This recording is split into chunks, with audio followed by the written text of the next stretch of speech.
근데 이쑤시개로 때렸잖아. 네가 지금 빠따가 아니라 빠따가 수축해서 이쑤시개로 때린 거다. 야, 이쑤시개로는 100만 대 때려봐라 나오나. 이런 아이디어를 낸 거예요 지금. 네. 중요한 거는 여기서 수축이라는 아이디어를 내놨다는 거예요.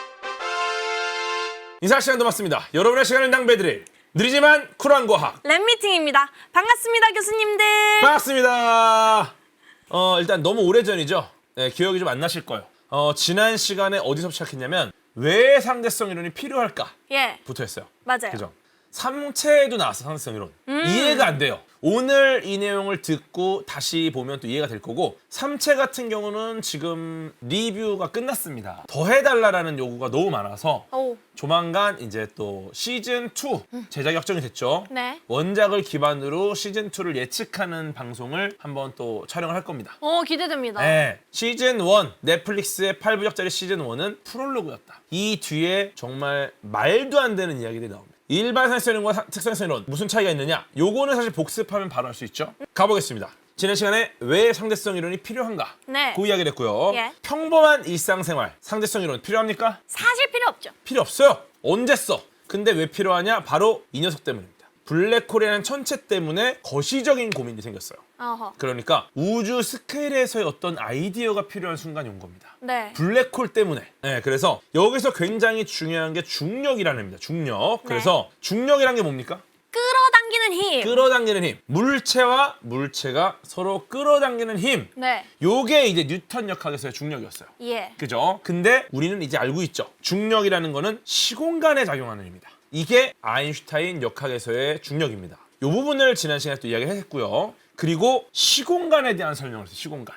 시공간이 뭡니까? 시간과 공간을 따로 보지 않고. 아! 너무 정확해. 와, 이거 100점짜리 답안이다, 진짜. 아니, 하전이 복습하고 왔네요? 그럼요. 시공간은 시간과 공간을 합쳐서 부르는 말이죠. 합쳐서 부르게 된 계기가 이제 상대성 이론에서는 네. 시간과 공간을 합쳐서 생각해야 되기 때문에 네. 시공간이라는 용어를 이제 주로 사용하게 되는 겁니다. 그래서 이제 과거 고전 역학에서는 네. 뉴턴이 주장했었어요. 시간과 공간은 절대적이다. 그런데 아인슈타인은 관측자에 대한 시간과 공간은 절대적이지 않고 상대적이다. 아하. 라고 보는 거죠. 예. 네, 그래서 뉴턴 역학의 전제. 그러니까 너무 상식적인 이야기예요. 시간과 공간은 절대적이다.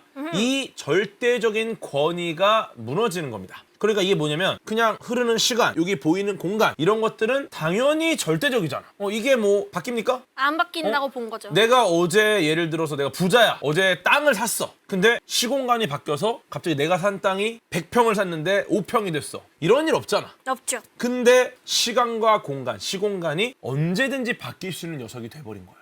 이게 너무 당연한 얘기인데 뉴턴에서는 당연한 얘기였는데 아인슈타인은 이게 당연하지 않다라고 해버린 거죠. 네. 그래서 여기서 되게 중요한 게 뭐냐면은 기준이 바뀌었다는 거예요. 과거에는 기준이 시간과 공간이었다. 네. 시간과 공간은 절대적이다. 네. 요렇게 놓고 이제 이 세상을 바라봤을 때 요때 이 물리학에서의 어떤 상황들 그런 것들이 시공간이 절대적일 때 보이지 않던 것들이 있었을 거예요. 시공간을 딱 고정해놨더니 이제부터는 이거는 뭐 너무 당연한 얘기야.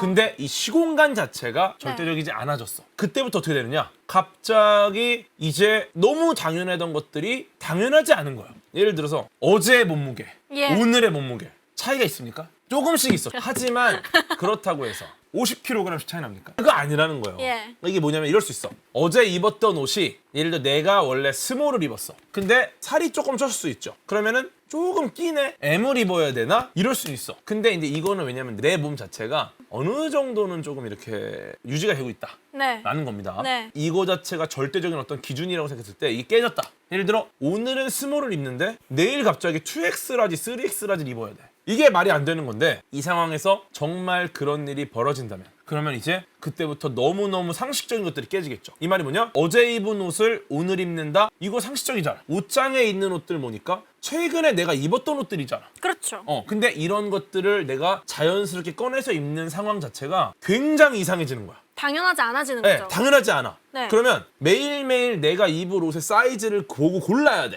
네. 이런 일도 벌어질 수 있는 거예요. 왜 그런 일이 벌어지느냐? 네. 기준이 지금 바뀌어버렸기 때문에. 네, 그래서 시공간이 절대적일 때 너무 당연했던 것들. 네. 이것들이 시공간이 이제 절대적이 않고 상대적이 돼버리니까 네. 굉장히 달라질 수 있는 겁니다. 그게 이제 상대성 이론의 핵심이에요. 완전히 새롭게 시작이 되는 거죠. 네. 두리둥실 끝나겠구만? 그럴 것 같죠? 오늘 소름 돋을 겁니다. 그래서 상대성 이론에서 가장 중요한 두 가지를 지난 시간에 했습니다. 바로 빠밤. 뭐였죠? 빛의 속도와 중력. 이게 왜 중요한지는 뭐 오늘뿐만 아니라 앞으로 상대성 이론을 하는 과정에서 계속 나올 겁니다. 그래서 일단 왜 중요한가? 빛의 속도 그리고 중력 요거는 이제 계속 나오는 거고요. 네. 상대성 이론에 두 가지가 있다는 거 뭐 당연히 알고 계시는 분들 계시고 지난 시간에 얘기를 했습니다. 네. 특수 상대성 이론 그리고 일반 상대성 이론. 이렇게 두 가지가 있죠. 상대성 이론에. 네. 특수 상대성 이론이 1905년에 먼저 발표가 됐고요. 네. 그 다음에 특수상대성 이론은 정말 간단하게 중력을 무시한 상태예요. 중력을 무시한 상태가 되니까 어떻습니까? 중력이 무시됐다라는 거는 지금 중력이 있으니까 없습니까? 있죠. 있어요. 중력이 무시됐다. 이거는 너무 특수한 경우야. 대신에 중력이 사라졌기 때문에 좀 심플해지는 거죠. 중력이 사라진 특수한 상황이기 때문에 특수상대성 이론입니다. 네. 아주 특수한 경우예요. 그렇죠. 네, 그러니까 어떻게 보면은 아주 특수한 경우가 특수상대성 이론이다. 그리고 네. 일반 상대성 이론은 여기에 원래대로 중력이 들어가. 네, 그럼 어떻게 되느냐? 훨씬 복잡하고 어려워집니다. 특수상대성 이론 어디에 쓰는데요? 정말 좋은 질문입니다. 이제 오늘 그 이야기를 하는 겁니다. 사실 이 우주를 이야기할 때 중력 빼놓을 수 있습니까? 없죠. 우주를 관통하는 정말 가장 강력한 힘이 중력이에요. 우주에서는 전자기력, 강력, 양력 이런 거는 별로 중요하지 않아. 않아요. 오직 중력이 가장 중요합니다. 그러니까 결국 이제 중력의 영향을 받지 않는 귀신도 지평자표계 고정 얘기를 하는 거잖아요. 근데 중력을 뺐다. 이거는 사실은 너무 허점이 많은 거예요. 그래서 특수상대성 이론보다는 일반 상대성 이론을 적용해서 풀어나가는 방식이 원래 당연히 맞아. 근데 어렵다는 거예요. 맛만 보자 일단. 네. 그 다음에 차근차근 좀 어려운 쪽으로 가보는 거예요. 그래서 아하. 일단 특수상대성 이론으로부터 시작을 하기로 한 겁니다. 그래서 특수상대성 이론 여기서부터 시작을 하는 겁니다. 네. 그리고 지난 시간 1탄 상대성 이론 1탄 때 특수상대성 이론을 거의 맛만 보고 끝났죠. 네. 네, 오늘 특수상대성 이론이 정말 간단하게 그냥 뭐 대충 이렇게 알고 있어요. 빠르게 이동하면 시간이 느리게 간다. 그죠? 예. 근데 요거는 진짜 특수상대성 이론 그렇구나. 여기인 거야. 이게 어디까지 연결되느냐가 오늘 핵심이에요. 네, 요거가 연결되는 그 순간 여러분은 모두 이제 소름이 돋으면서 오늘 기적이 차야 돼 진짜.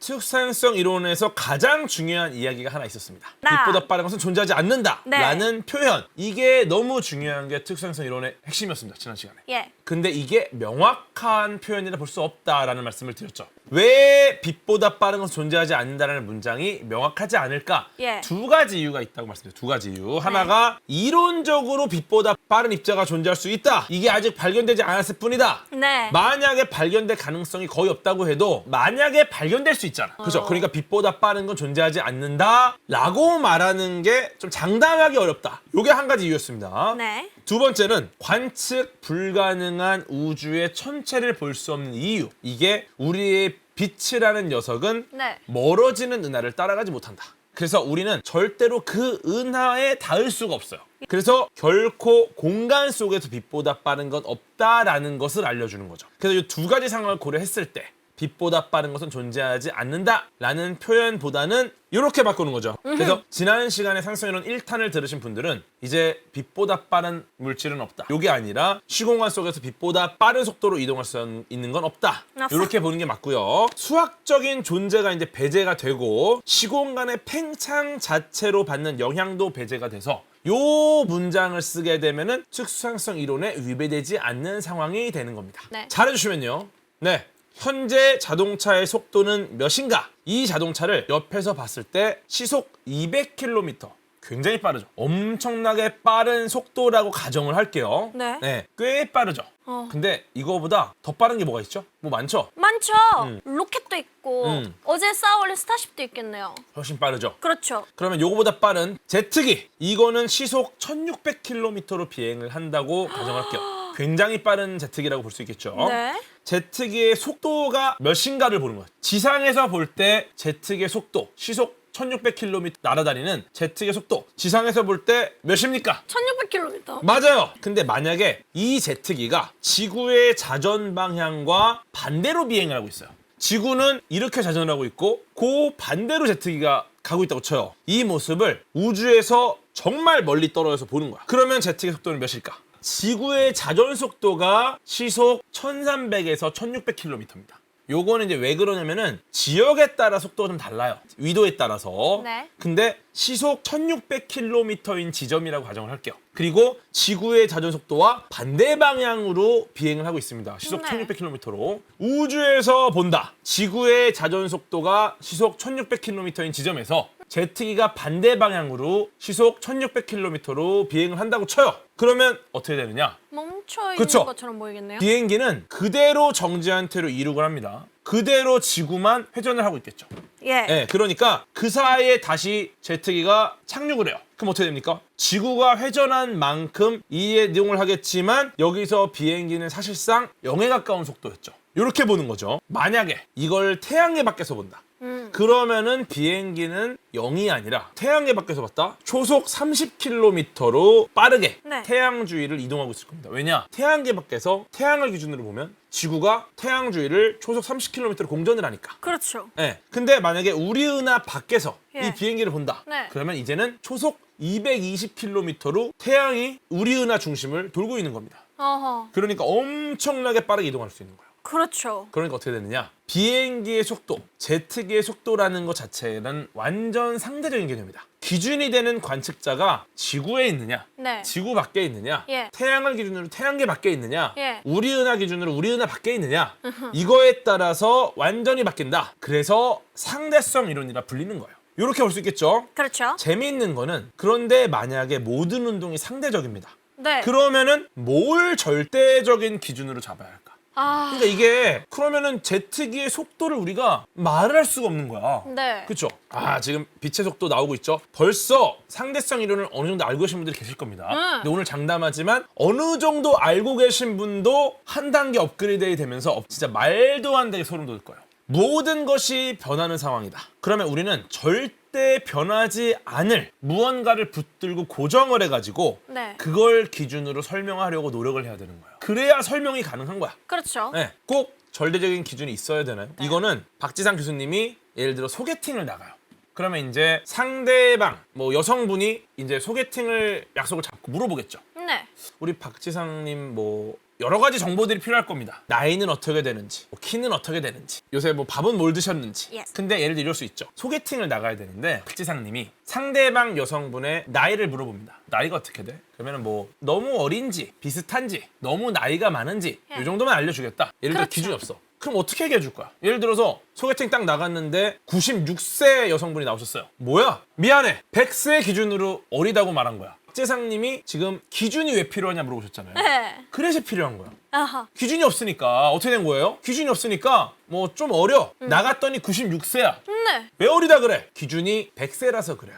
오늘 소름 안 돋으면 환불되나요? 바로 환불해드립니다. 진짜 장담해. 왜냐면 제가 요 내용을 준비하면서 너무 소름이 돋았거든. 그래, 그러니까 기준이 있어야 돼. 그래서 어쨌든 중요한 건 뭐냐? 우리는 어떤 확실하게 고정돼 있는 기준을 놓고 요걸로 이야기를 해야 된다. 네. 라는 겁니다. 네. 네, 그래서 여기서 등장하는 게 뭐냐? 절대적인 바로 빛의 속도라는 개념이 등장합니다. 그리고 여기에 사실 빛의 속도는 절대적이다 라는 것만 이야기하면은 뭐 이렇게 되는 거야. 여기서 한 문장을 더 붙이면은 이제 쟤 좀 친해? 아하. 이게 되는 거야. 뭘 붙이느냐? 모든 관성 좌표계에서 물리 법칙은 동일하게 적용된다라는 가정을 했을 때 예. 빛의 속도는 절대적이야. 절대적인 빛의 속도라는 게 등장을 하는 겁니다. 그래서 잠깐 절대적인 빛의 속도 요거를 발견한 이야기를 한번 하고 넘어갈게요. 이분이 바로 19세기 영국의 과학자 맥스웰입니다. 맥스웰은 본인이 만든 맥스웰 방정식을 통해서 전자기파의 속력을 계산해요. 전자기파의 속력. 전자기파의 속력을 계산했는데 놀랍게도 빛의 속력과 정확하게 일치합니다. 그래서 이제 이때 이런 생각을 해요. 뭐야? 빛이 전자기파인가? 이 당시가 어떤 상황이라면 빛에 대해서 궁금증이 많았던 시기예요. 근데 전자기파의 속력을 계산했더니 빛과 비슷하다. 빛도 혹시 전자기파라는 파동인가? 이런 거니까 예를 들어서 우리나라 뭐 유소년 100m 달리기가 7초야. 예를 들어서 7초야. 우리나라 예. 대한민국 최고야. 근데 옆집에 누가 100m 7초래. 그럼 뭐야? 너 유소년 챔피언이야? 요렇게 할 수 있는 거야. 요렇게. 그러니까 전자기파의 속도와 빛을 요렇게 했더니 똑같아. 그러니까 뭐야 빛 전자기파야 너? 이렇게 되는 거죠. 전자기파라는 파동인가라는 생각을 떠올리는 거예요. 네. 속도가 똑같으니까. 근데 이때 매질과 파동에 대한 이해는 있었는데 전자기파라는 어떻게 보면은 매질 없이 전달되는 파동까지는 상상을 하지 못했어요. 솔직히 이상하잖아. 그렇죠. 솔직히 안 이상해요? 이상해요. 이상해. 생각해보세요. 파동이라는 게 뭐야? 뭔가가 이렇게 전달되는 거잖아요. 그렇죠. 근데 그럼 전달, 예를 들어 친구들끼리 쪽지를 전달하는데 네. 1분단에서 전달 이렇게 해갖고 이제 4분단까지 갔어. 그러면은 잘 전달됐군. 근데 예를 들어 방학이야. 교실에 아무도 없어. 1분단에서 4분단까지 어떻게 전달할 거야? 못하죠. 못해. 그러니까 매질이 있어야만 전달 이게 되는 거예요. 이게 당연하잖아. 당연하죠. 그래서 잠깐만. 만약에 빛이 전자기파라는 파동이라면 우리는 파동이라는 걸 알 수 있어요. 파동이 뭐냐? 1분단에서 4분단까지 전달하는 거. 그죠? 네. 그러면은 중간에 전달을 매개하는 매질이 반드시 있어야 돼요. 네. 왜냐? 전자기파는 파동이니까. 그렇죠. 빛도 파동이니까. 파동이니까. 그럼 전달하는 거겠죠? 이게 없다. 매질이 없다. 이러면 전달 안 돼. 이게 상식인 거예요. 이 상식. 소리가 어떻게 전달됩니까? 진동을 통해서. 그쵸? 이 공기를 타고 대기를 타고 매질을 경험하면서 전달되는 거죠. 내 목소리가 왜 전달됩니까? 전달하면서 이 고막을 때리니까 네. 전달되는 거겠죠. 네. 그죠? 근데 여기서 이 공기를 쫙 빼버리면 어떻게 되는 거야? 그러면은 요 안에 있는 소리가 밖으로 전달이 안 돼요. 그렇죠. 그죠? 이건 우리가 알고 있단 말이에요. 너무 네. 당연하게. 그러니까 소리라는 파동입니다. 네. 소리라는 파동은 진공 상태에서 전달이 되지 않아요. 매질 없이 전달되는 파동이라는 거는 없는 게 그 당시에 당연한 얘기였어. 방학인데 전달 안 된다는 겁니다. 안 된다. 그런데 우주에 고르게 어떤 매질이 퍼져 있어야 빛도 전달이 되고 별빛도 전달이 되고 얘네들이 전달해서 올 거 아닙니까? 그렇죠. 이게 당연하잖아. 그 당시엔 이게 너무 상식. 그러니까 우주에 매질이 있을 것이다. 그때 나온 게 바로 에테르라는 빛의 매질입니다. 이거를 에테르라는 매질을 증명하기 위한 실험을 이제 하는 거죠. 그래서 미국의 물리학자 엘버트 마이클슨, 그 다음에 오른쪽에 계신 에드워드 몰리, 마이클슨과 몰리가 바람처럼 흘러다니는 에테르를 가정합니다.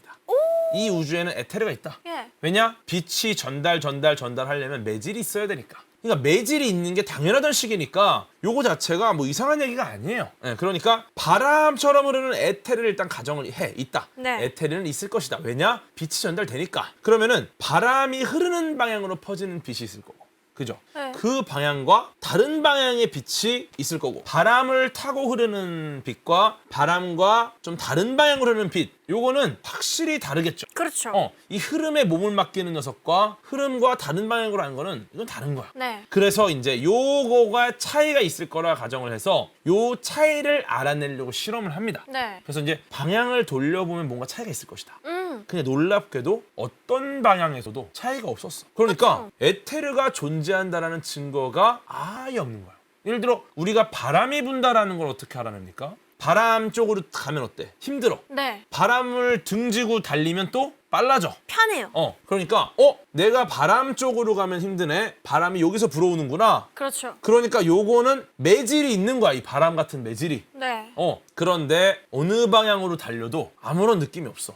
그런데 놀랍게도 마이클슨과 몰리 이전에 에테르가 존재한다라고 주장한 과학자가 또 있었어요. 바로 왼쪽에 계신 분 누굽니까? 아인슈타인. 오른쪽에 계신 분이 바로 핸드릭 로렌츠입니다. 로렌츠. 로렌츠 변환으로 유명하신 분이죠. 오른쪽에 계신 이 로렌츠가 에테르는 존재한다. 지구와 에테르의 상대적인 운동이 빛이 전달되는데 영향을 줄 것이다. 왜냐? 에테르가 있으니까. 그러면은 요걸 만약에 관측을 한다? 그러면 에테르의 존재를 확인할 수 있을 거다. 라는 견해를 요렇게 전달해 준 거예요. 네. 어쨌든 그래갖고 그래서 에테르가 존재하는데 요렇게 하면은 우리가 관측해서 에테르의 존재를 증명할 수 있을 것이다. 라는 식의 견해를 냈습니다. 네. 근데 빛의 속도에 비해서 지금 이게 어떤 식의 그거냐면은 지구와 에테르의 상대적인 운동으로 지금 에테르를 증명하겠다는 거. 네. 근데 이게 지금 어려운 이유가 뭐냐면은 빛은 속도가 굉장히 빨라. 그렇죠. 근데 지구의 속도가 너무 느린 거예요. 실험적으로 이걸 관측하는 거는 차이가 너무 많이 나니까 불가능하다고 본 거예요. 그래서 아마 이런 아이디어를 로렌츠가 냈지만 네. 이거를 정말 관측해서 증명하는 건 불가능할 거다.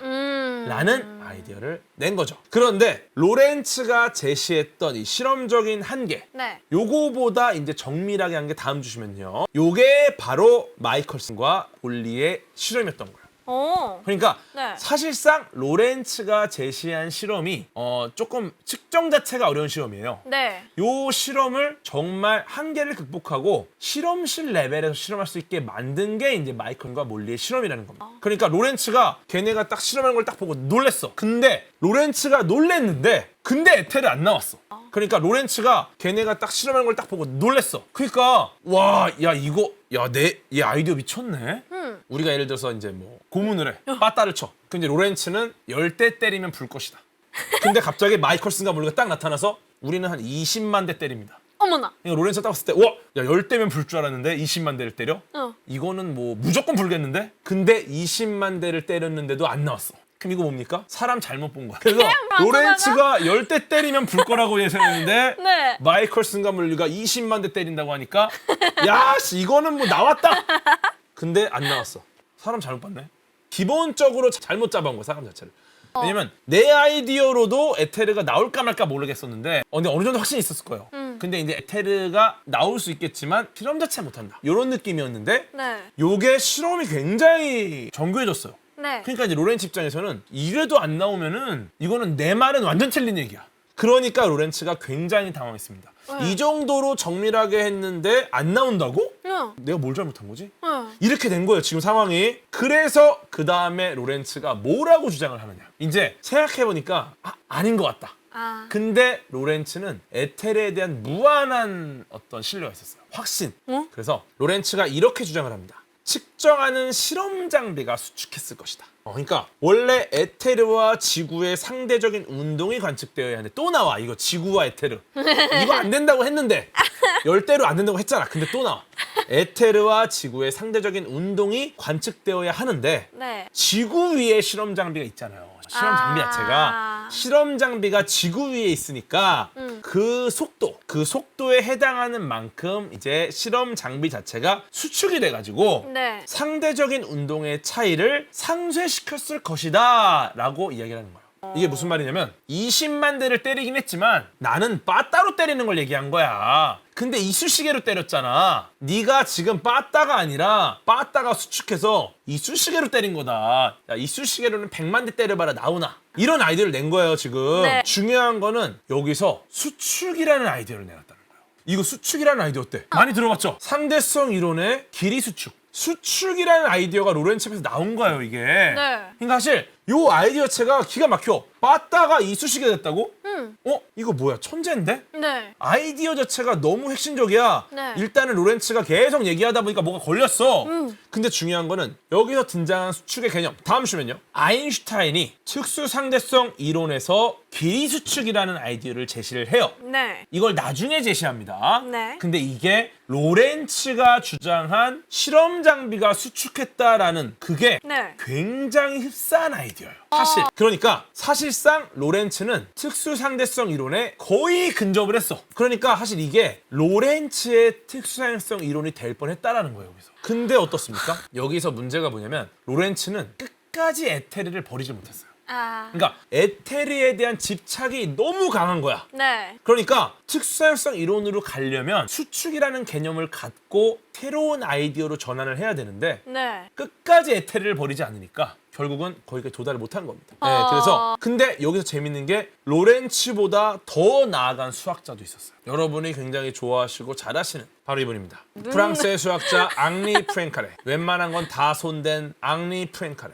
어쨌든 이분 이름 나오면 항상 또 카레가 땡기고 저녁 때 카레 드신 분 많이 계신데 요것도 편집본 올라가잖아요. 네. 댓글에 분명 있습니다. 저기 카레 먹고 싶네. 프랑스의 수학자 앙리 프랭카레가 로렌츠의 로렌츠 변환을 더 확대를 합니다. 네. 그렇게 해서 아인슈타인이 훗날 로렌츠 변환을 활용을 해요. 네. 그거랑 동일하게 앙리 프랭카레가 운동하는 물체의 길이 수축에 대한 가설들을 또 제시해요. 네. 네. 봐봐. 로렌츠는 실험 장비의 수축 이야기를 했습니다. 예. 근데 앙리 프랭카레는 지금 운동하는 물체의 길이 수축에 대한 가설을 제시했습니다. 운동하는 물체의 길이 수축. 길이 수축. 어쨌든 앙리 프랭카레는 운동하는 물체의 길이 수축에 대한 가설을 내놨어. 이거는 진짜 거의 그냥 엎어지면 특수상성 이론이야. 근데 어떻습니까? 못 갔어요. 포인카레 역시 로렌츠와 마찬가지로 에테르를 버리지 못했습니다. 뭐길래? 에테르의 존재를 너무 맹신했어요. 그러니까 이게 빛의 속도를 이야기할 때 지금 눈앞에 코앞에 상대성 이론이 왔는데 여기서 에테르와 관련해서 상대적으로 정지한 상황에서만 일정하다라는 식으로 생각을 해요. 빛의 네, 속도가. 네. 그러니까 빛의 속도는 에테르랑 관련해서만 의미가 있다. 라고 하는 겁니다, 지금. 네. 그래서 빛의 속도는 절대적이다. 네. 요거로 가는 과정에서 분명히 다 왔는데 네. 길이 수축까지 나왔어. 아. 그냥 다 열었어. 네. 그런데 에테르를 못 버려서 코앞에서 드롭을 한 거예요. 인형 뽑기를 하는데 10번째 이제 이 집게가 힘이 생깁니다. 네. 9번은 이제 애들이 이거 알잖아요. 우리 인형 뽑기 해보셨죠? 네. 이게 좀 뭐 여러 가지 차이가 있겠지만 인형 뽑기 가보시면 이 집게가 이렇게 내려가 이렇게 가서 인형을 이렇게 어루만져. 요게 9번 정도 이렇게 어루만지다가 10번째 갑자기 얘가 딱 느낌부터 달라. 이렇게 이러더니 이러고 온단 말이야. 그래서 최소 10번은 뽑아야 인형을 뽑을 수 있어요. 근데 예를 들어 앙리 프랭카레, 로렌츠 9번을 긁었어. 그러다가 아인슈타인 옆에서 이러고 있는 거죠. 이러고 있다가 9번 긁는 거 보고 네. 10번째 돈 딱 넣는 거야. 상대성이랑 긁어온 거다. 너무 아쉬운 거죠. 어쨌거나 로렌츠 변환식의 결과로 네. 두 관성교의 관측자가 서로 상대방 쪽에 시간이 지연되고 길이가 수축된다. 네. 이런 게 이제 현실적이지 않다라고 보고 지금 제가 말씀드린 요 특산성의 핵심 네. 요것들을 그냥 수학적인 결과로만 생각해요. 아까 이미 다 와놓고 네. 아 이거는 수학적인 결과야. 근데 이런 경우 있어요. 왜냐면은 말도 안 되는 이야기가 수식적으로만 말이 될 때가 있어요. 예를 들어서 뭐 그럴 때 있지 않습니까? 수식으로는 그럴싸한데 시간이 허수 방향으로 흐른다. 이거 어떻게 할까요? 이런 것들이 수학적으로는 말이 되는데 네. 실제로는 현실에서는 말이 안 되죠. 말이 안 돼요. 예. 그래서 이제 우리가 막 이런 아이디어들을 결합을 하면은 놀라운 결과들이 나오긴 해요. 근데 이것들은 결국 수학적인 결과인 거죠. 그렇죠. 이런 거라고 본 거예요. 지금 본인들의 이 로렌츠 변환과 관련된 여러 가지 것들이 요게 현실에서는 말이 안 돼. 왜냐? 시공간은 절대적이니까. 근데 막 길이가 막 수축해 빠따가 막 이쑤시개가 돼? 네. 이건 아니야. 그러니까 이거는 그냥 수학적인 결과고 넘어가. 그런데 다음 주시면요. 아인슈타인은 달랐습니다. 아인슈타인은 넘어가지 않았어요. 아인슈타인은 기존의 모든 가설이나 기준을 전부 버립니다. 네. 왜냐? 그럴 수 있다고 생각했어요. 그리고 시간과 공간을 시공간이라는 하나의 개념으로 연결합니다. 네. 그러니까 이게 아인슈타인의 위대한 점이에요. 아무도 이거를 못 버렸는데 네. 아무도 못 버렸는데 아인슈타인은 딱 나와서 이상하네. 이거 넘어가면 안 될 것 같은데? 이거 아니야. 다 버려. 다 버리고 0에서부터 생각한다. 네. 이게 아인슈타인의 위대한 점이에요. 그래서 빛의 속도는 일정하다라는 기준 한 번도 고정되어 있던 게 아닌데 요거를 이렇게 딱 고정시켜. 그 다음에 서로 다른 두 개의 기준계에서 문제가 없도록 좌표 변환을 해봅니다. 네. 그 결과는 놀랍게도 다음 주면요. 과거에 로렌츠가 이미 만들었던 로렌츠 변환이었다. 그러니까 다 버리고 빛의 속도를 기준을 딱 잡고 계산을 막 했더니 결국은 로렌츠가 했던 로렌츠 변환이 딱 나왔어요. 이 말은 뭐냐? 로렌츠는 이미 특수상성 이론을 다 만들어 놨습니다. 그러고 나서 모든 게 다 끝났는데 여기서 기존의 에테르라는 틀을 깰 정도로 혁신적이지 않았던 거예요. 다 해놓고 막타를 먹은 거죠. 근데 이게 숟가락을 얹었다라고 볼 수 있는데 네. 어떻게 보면 거기까지 오는 것과 그 상황에서 틀을 깨고 다음 단계로 넘어가는 게 과연 어느 게 더 어려울까? 이렇게 볼 수 있어요. 그렇죠. 네. 그러니까 단순히 지나가다 먹은 게 아닙니다. 롤로 보면 이럴 수 있어요. 막타를 친 게 아니라 못 잡는 거를 잡은 거예요. 저거 막타 뺏겼네 이게 아니라 저거 한 대만 치면은 잡는데 못 잡는구나 하는데 갑자기 아인슈타인이 나타나서 기가 막히게 딱 죽이고 전멸로 튄 거야. 이거는 사실은 1킬을 못 따는 거였거든요. 네. 요거를 아인슈타인이 킬각을 보고 들어간 겁니다. 페이커기 때문에 잡았다. 이런 말이 유명하죠. 네. 혁신을 만나고 보니 아인슈타인이 아니라 야. 아인슈타인이기 때문에 혁신을 만들어냈다. 그래서 아인슈타인은 로렌츠 변환을 통해서 시간 지연, 거리 수축 이런 특수 상대성 이론의 핵심이 되는 결과를 도출했습니다. 네. 인사 시간도 맞습니다. 여러분의 시간을 낭비해드릴 느리지만 쿨한 과학. 랩미팅이었습니다. 감사합니다, 교수님들. 감사합니다.